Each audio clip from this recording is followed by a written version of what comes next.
And this is how we welcome you to Artistic Spot, a show about art, talent, and entrepreneurship, where you are also the artist. In Artistic Spot, we're actors of our movies, singers of our musicals, and writers of our books. Today, we are recording episode 96 from FAVO. My name is Jose Rodriguez Marmol, and I'm your host. And today we have a very special guest. Nick Bingham is joining us from FAVO. Oh, thank you. Thank you, Nick, for joining us in episode 96 of Artistic Spot.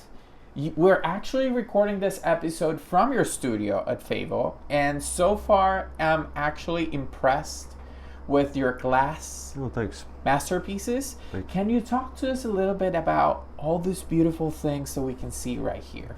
I did every form of art just ever since as a child, and then finally, when you start growing up, you start honing in on what is going to be, I guess, your mission, where you're going to keep going. And I made my first set of furniture for my first apartment, and that kind of started the construction of furniture and design, and then that started turning into more wood and metalwork. And then in about 2003, a woman showed me how to do glass fusing. You melt glass in a kiln, and it's like, oh my God, it just opened up the, a wood and glass or wood and steel projects take anywhere from 1 to 3 weeks to finish. Wow. As an artist, those first 3 days of inspiration and design is the best, whereas the next 2 weeks of grinding and sanding and building is just kind of like, that's where you get an intern. But with the glass, every 24 to 36 hours, you got a new piece.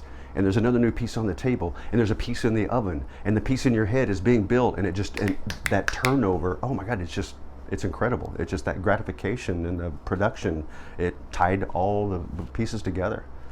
What's your biggest inspiration when you're working in this beautiful glass art pieces? This is like the finished area where I bring the final product. I basically sit and do the initial design down here and some of the layout, but I also teach the glass class where I show you how to make a sushi plate, and this is like the clean room. Upstairs, it looks like the space station when you open the door. I mean, it's just tools, materials, wood, stuff, all the way up to the ceiling. But it's semi-organized, so I know what's there. But yeah, that room, and it has to be separate, because I mean, I literally go from grinding in a smoke-filled room to coming down here to having just a nice glass, something to drink and relax, a little bit and get in the AC. So yeah. So what do you expect from people when they see your art piece? Do you want to deliver a message or tell a story? If so, why? I do like geometrics that has nothing specific that you're looking at, all the way up to landscapes. And some people just like random design. And in my design, I try to give you, if everything's big and just all full, there's going to be a safe place where you can rest your eyes, zero back out, and then go back to looking again. And mostly in the abstracts or something. But in the landscapes, a landscape does its own thing. It says I'm trees, I'm calm. They're very zen while I'm making them. I enjoy it. There's between colors and shapes, it just doesn't stop with this. Is there anything of Nick in every piece you do? I would say yes, because I look at other people's work in the same discipline as fused glass. And nobody's is the same, really. I see people doing technically a better looking realistic forest. Mine are more abstract-y because they're not super detailed. From talking to my art friends, we've kind of coined my style as Japadeco, Japanese Art Deco. So I like clean lines that, but they're, with a deco aspect, there has to be design in it. But you don't want too much to go over the top. So it's, nothing superfluous, but plenty of detail and things to look at. Now, Nick, if we go back to your story as an artist, as a person, you have a lot of story and experience in the entertainment business. Mm-hmm. Can you tell us a little bit about that Nick, the people when they come to FAVO and they see your artistry, they do not know about? Honestly, being in theater has helped. I've set the stages up for like Janet Jackson, The Who, or U2, AC/DC, and when you're handling huge set pieces and you're sliding a 50-foot face across a stage, oh my God, it just like spikes ideas. Like, wow, I want to do stuff like this. And in my shop, I reference back to things like that. It has given me the realization of, don't just try and make this, you could make this. It just gives you a different perspective all the time because you're working with things that are built out of perspective.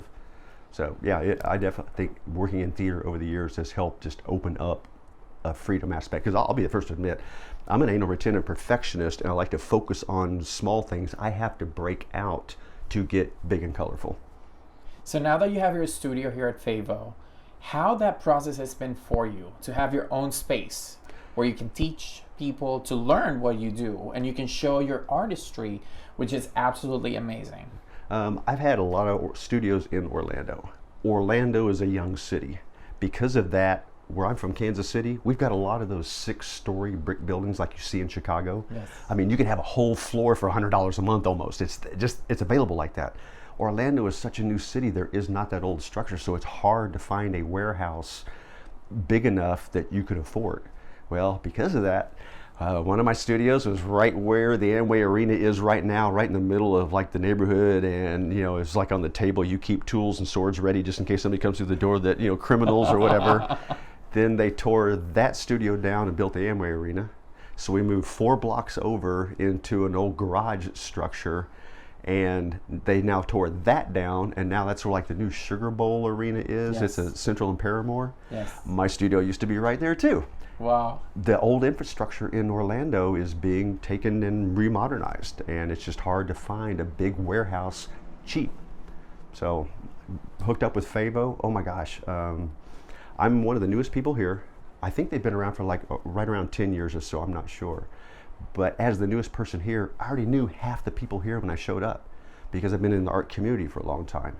And Will, the guy that's managing this, is doing a very good job of the equivalent of herding cats. I mean, because he understands there's a certain set of rules that has to be followed, but the way we think, that might not jive exactly with what we're thinking that day. But no, everybody here is pretty respectful of each other. We all get along. If somebody's got a question, they know they can ask another artist. It's just a casual environment that promotes, and everybody that shows up here comes to visit FAVO understands what's going on here, and they're happy with the level of artwork they see here and the fact that we're relatively friendly, and you're welcome to come into our studios. A lot of people don't get to see the process. They just see the final work. And how's the process like? If you can tell someone that is just watching us through the cameras in this episode, how's that process when you starting from the creative process, which is something that's stage 1, how you handle all that situation until it gets to this final piece? My process doesn't stop. I wake up in the morning and just like, okay, that piece last night, let's start doing that. When I go to bed at night, I'm literally smashing colors together and shapes together. I go to sleep doing that.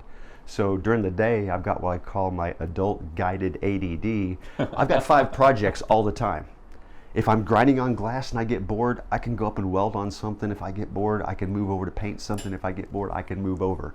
So I'm always got something to move over to where sometimes you just kind of get like, I'm done doing this, and I never just sit back and do nothing. That just doesn't happen. Otherwise, there's pencil and paper on the paper, and I start looking at work in here, start redrawing new ones, and it just doesn't stop. That's what my mind is geared to, is shapes and colors. So Nick, now that you have been part of the Orlando artist community for such a long time, how do you want that artist community and new artists coming in and emerging to remember you? I don't know. I mean, I put my work out as my own personal desire, and I just hope that I stand with the other artists that I respect their work. After a while, you're creating your own work, and your skill set comes in to where you realize if you start a piece, it's like, nah, this isn't going to work out. So you don't finish the piece. That's where some of the skill comes in. It's like, no, all right, it's not good enough, or it's not right. And here, seeing these people's work and knowing how right their work is, it kind of makes me have to almost not necessarily step up my game, but make sure I'm doing things right and correct too, just to maintain that level. If you were able to choose your favorite piece you have worked on in this past few years, which one will that be? I don't know if I have a favorite, because I'm sure like a lot of artists, this piece you're working on right now is the most important thing there is. I got the last piece of it, it's done. next. And I'm ready, and there's the next 4 in line. So yeah, there's a few I've liked. Some I had that didn't sell till just recently that I had for a few years, and then you see them go out the door. It's like, It's like your baby. To a degree, yeah. There's a few, but I know that I can either do one similar. I never copy anything, but you can do a series. Yes. And I'll see one go out. It's like, yeah. And I've got notebooks with pictures of things through the years, and I look back and like, oh my God, I forgot about that one. And it's like I need to get back on there, a whole new series of that. Even though I did it 10 years ago, I did one, but that one just, everything just ties together so well that you want to do another round. So I keep a lot of photos and notes. Is there something that you learned from each thing you do that you didn't know about you before? A little, yes, because with this glass, it's so awesome that you can screw up and the piece you pull out is still going to be awesome. But that also gives me a new set of materials, results that happen, processes that I didn't plan on that happen. So I learned from each firing, and sometimes the screw up is the next new technique that like, oh man, that's awesome, and I just put that, and technically the best compliment I ever got from someone is, when you take a lesson, it's not that you learn how to do what they taught you, it's that is now another tool in your palette to be used on what you do. Mm-hmm. I'm not going to do what that person just taught me. It's going to be a skill set to go into the bigger picture. Correct. And get applied to something in my work down the line. If you were able to tell our audience a message to help them to step out of the comfort zone and to work for their dreams, which message will that be and why? All right, you see all this. Yes, I feel that to a degree people are or are not creative, whatever that is within yourself. I don't necessarily feel, except for a few examples, that God reached down and touched you on the forehead and you are now a creative person, make art the rest of your life. As a kid, the first thing I ever drew looked like crap. The 10th thing I drew started looking a little better. About number 100, you start developing a technique, you start getting things. It's applied desire. Yes. Nobody picks just, or not everybody just picks something up and it's natural, here we go, I'm making masterpieces. There's a process. And I just had over a long time desire to continue that process. Now that you mentioned the word process, can you tell us what's the process in this beautiful art pieces you do? How you start assembling in order to get to this final piece that will be up for sale and for everybody to look at and see, oh wow, it's amazing. This is one of the calmest, most relaxing things you'll ever do in your life. There's nobody running around with 10 pounds of hot molten glass and anybody's going to die at any second. You basically, in front of you, take individual pieces of glass, put them into the pattern or design you like. That goes into a kiln like ceramics. You program, and then over a 24-hour cycle, it heats slowly, hits a few key point temperatures, then cools down slowly so the glass doesn't crack. And basically, everything else is just color and shape manipulation, and that's the basics of the process, just that heat schedule, the firing schedule. So we also mentioned at the beginning that you do workshops to show people how to work with glass. So what can they expect if they come here and say, hey Nick, I want to be in one of your workshops? How can they do this? Because this is beautiful. So this is your class project. I do a 2-hour session. You make a sushi plate. Wow. You just tell me what colors you like, and I'll lay out a pile of glass in the middle of the table. And then I've got an instruction sheet, and I'll just go over it with you step by step and teach you how to cut glass, teach you what's going on. By all means, feel free to ask all the questions you want. That's one reason I teach. I feel I know what this is supposed to do. I feel I know its limitations. You give it to a student who has no idea what those are, and they go, hey, I got an idea. And sometimes that idea is another step that I wouldn't have thought of. So I learn from the students also. That's beautiful. And then they get to make the sushi plate. And if they like the class, this is kind of an introductory. Then I've got another full class that's got 12 hours of instruction. Mm-hmm. And then we'll make something on this scale. And I got another level of tooling like grinders and diamond saws that they'll get trained on. Where can people contact you if they're looking forward and learning this beautiful? My horribly maintained Facebook page has my phone number. Can you tell us about your Facebook page? Under Artisans Glass. Good. Under Artisans Glass. But yeah, look up. And if you just call FAVO and said, hey, we saw something with this glass guy, somebody here will hook us up or pass the message along. Perfect. Thank you, Nick, for being part of our Story and Artistic Spot. Thank you, guys. 96. Appreciate what you guys do for getting the word out there, because believe me, if nobody ever came in here, I wouldn't talk to humanity. I would be like hermited in here making masterpieces and never talk to anybody. Thank you for everything you do. It's actually amazing. Oh, thanks. Appreciate it. Thank you. Thank you, our audience, for following us and listening to these wonderful stories of the artists at FAVO and Artistic Spot. Don't forget to subscribe to our YouTube channel, Artistic Spot. Follow us on Instagram, RJJ Design, and Facebook, JJ Arts and Design. And don't forget to tune us back in next week in Artistic Spot, where you are also the artist.